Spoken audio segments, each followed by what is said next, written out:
Good morning, good day, good evening, ladies and gentlemen. I am your host, Yusuf Amanullah, and welcome to the Third Culture. Now, folks, Valentine's Day has recently passed, so you can still feel that little something in the air, can't you? The coronavirus. Yes, ladies and gentlemen, if you haven't been living under a rock for the past couple of months, and I in fact recommend you do at this point, then you'll know that the Wuhan coronavirus outbreak has taken the world by storm. The sheer spread has taken our breath away, both figuratively and literally. At the time of recording this, there have been 76,000 cases reported and sadly 2,100 deaths as a result of pneumonia, which the disease causes. As such, the World Health Organization declared the virus outbreak as a global public health emergency at the end of January. Now, of course, we're no strangers to diseases.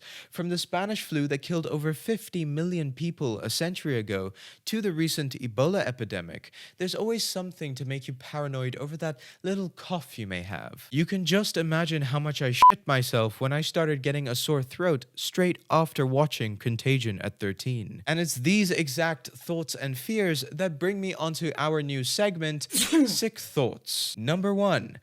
Do diseases make us racist? In the wake of this health crisis, the general public is looking at people of East Asian descent coughing the same way they look at me at the airport, as if they're about to die. The Chinese Foreign Ministry has accused the United States government of unceasingly manufacturing and spreading panic. As a result, this virus isn't the only thing that's been contagious, as paranoia has transpired across the globe in the form of stereotyping against Asian communities.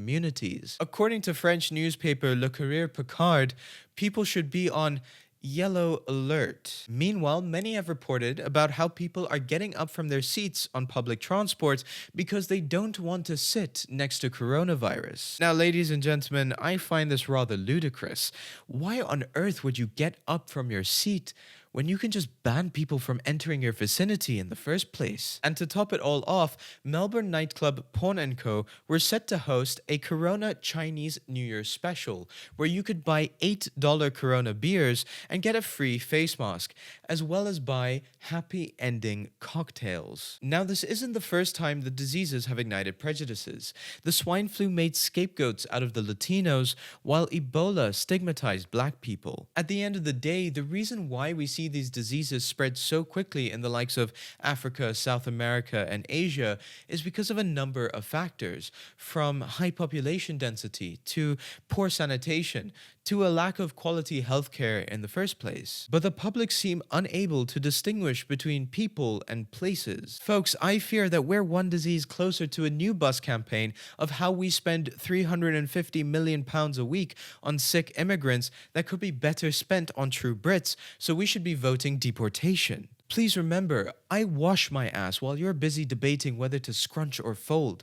We're not on the same level hygienically. Number 2, is this the end of the world? As always, I'm sure that you started off your 2020 with a list of New Year's resolutions to follow. The only difference is that when you give up going to the gym this time round, it might not be because you're lazy, but rather because you're running away from our world burning over, or impending nuclear war, or now a disease that we've never seen before. New year, new me, right? But was this all prophesized from the start? According to American pastor Rick Wiles, the coronavirus has been sent down by God to purge China for being a godless communist state. Well, Mr. Wiles, if you watched our last video, you'll know that the difference between communism and capitalism is very much potato. This isn't the first time that people have feared the end of the world, however. Chen Hongmin, founder and leader of the Chen Tao movement, predicted that the world would end on 31st of March 1998, and that God would appear a week earlier on Channel 18 in Garland, Texas, to tell people of his plans. Meanwhile, the Y2K bug scared people into buying emergency kits of canned food in time for New Year's Day of 2000, as people thought that anything with a computer chip would crash at the turn of the century, leading to utter chaos. One of the most recent predicted dates for the world ending was June 9th, 2019, as Minister Robert Wineland claimed Jesus would come back on this day following a third world war. This was the same man who predicted the world would end in 2011, 2012, and 2013. I guess a broken clock is right twice a day, or in this case, a tax evading minister is right Never? So yes, ladies and gentlemen, I would be very afraid. Not so much because of the coronavirus, but rather because people like this actually exist. Number 3, is the coronavirus a capitalist ploy? In an age of misinformation, it's time to unpack some truths. Reports spread across social media that a patent was filed in 2015 for the coronavirus and granted in 2018. This patent expired on the 22nd of January 2020, the same day that the first case of the coronavirus was reported in the US. A bit too much of a coinkydink if you ask me. Now, the so-called fact checkers are saying that these patents don't refer to the current virus we're fighting. They're saying that the coronavirus is actually a family of viruses, that there are older mutations, and that these patents refer to them. The Wuhan coronavirus is therefore basically the newest addition to this family. Come on, fake newsers, you can do better than this. This sounds less like biology and more like how the Jackson 5 was formed. This is almost as plausible as European invaders giving Native Americans blankets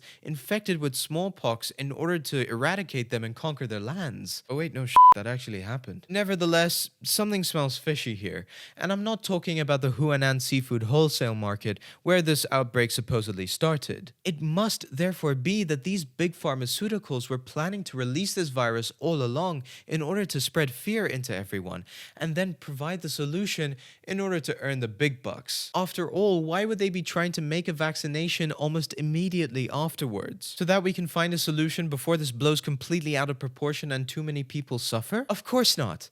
It's to earn the moolah. As if you needed any more of a reason not to vaccinate your kids. Whether it's a vaccination or a surgery or an ambulance trip, the cost of healthcare keeps rising and rising. As they say, health is wealth, because so long as I'm healthy, I don't have to pay exorbitant amounts of money in order to get better. So while we're in the middle of this pandemic, it's time to look at the bigger picture of medicine and health as a whole, from the youth in Asia to euthanasia in our segment, Changing the Game. Ladies and gentlemen, nowadays even the smallest of medical procedures can cost you an arm and a leg, which, last time I checked, was rather counterintuitive. Take Rick from the United States, for example, who, after sawing off 2 of his fingers in an accident, had to choose which one the doctors would stitch back on because having both was too expensive. And while you may argue that state or universal provision would have helped him out, it's time to pull the plug on that idea. I mean, the sheer bureaucracy and inefficiencies in the NHS are so bad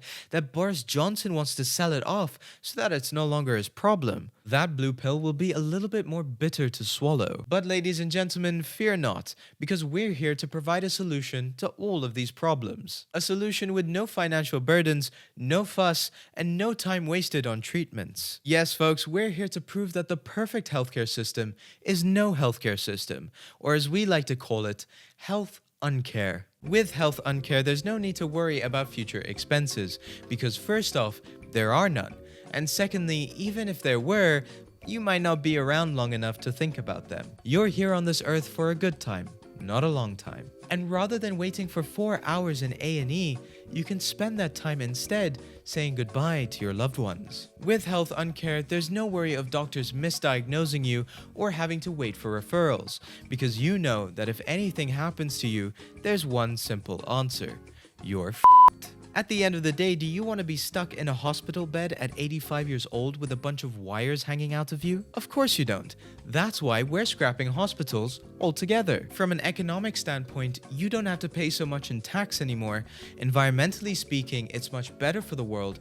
And from a biological standpoint, we can bring natural selection back in full force. Aren't you tired of complaining about how politicians aren't doing their jobs?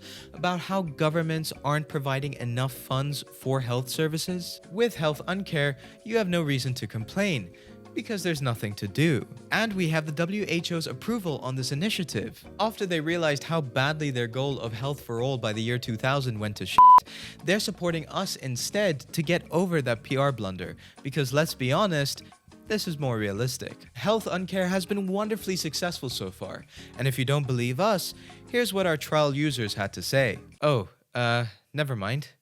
they didn't make it. I guess this idea has died along with them. Of course, ladies and gentlemen, we don't actually advocate for health uncare. That's more the US Republican Party's job. But it is a real shame that the WHO's goal of health for all is quite frankly nowhere near completion, even though it was set 42 years ago. And what particularly irks me is that we see so much pain and suffering from diseases we have cures for that have been provided by these organizations to countries. There was once an expose piece on a Pakistani news channel which showed healthcare workers breaking files and dumping polio drops onto the ground because they couldn't be bothered to go door to door and administer them. And I'm not really sure how you can live with yourself knowing that you're indirectly the reason a child could be suffering from polio for the rest of their lives because you couldn't be bothered. Healthcare is a contentious topic in so many ways, be it economic, political, religious, any social dimension you can think of, really. But you'd think that the underlying notion of wanting to help people who can't help themselves would be consistent across any spectrum or ideology. Unfortunately, I guess it's not necessarily, which is why it's even more important for us to help those who are suffering because of other people's inaction and mismanagement. Accountability is even more important given that lives are at stake. And in light of the scare of the coronavirus, it's important to note that sometimes we forget that we could be affected by it, almost as if it's everyone else's problem but ours. But that's just not true. Any one of us could be affected at any given time, and we have to take care of ourselves physically, mentally, and spiritually for the time we are on this earth. Well, that got deep. Nevertheless, I hope you liked what you just saw, and if you did, then please like, subscribe, and share our content. And also check out our other content on our website, links in the description below. And if you didn't like it, I offer you the exact same advice. Join us next week for another episode of The Third Culture. In the meantime, take care, love yourself and all of those around you. Goodbye.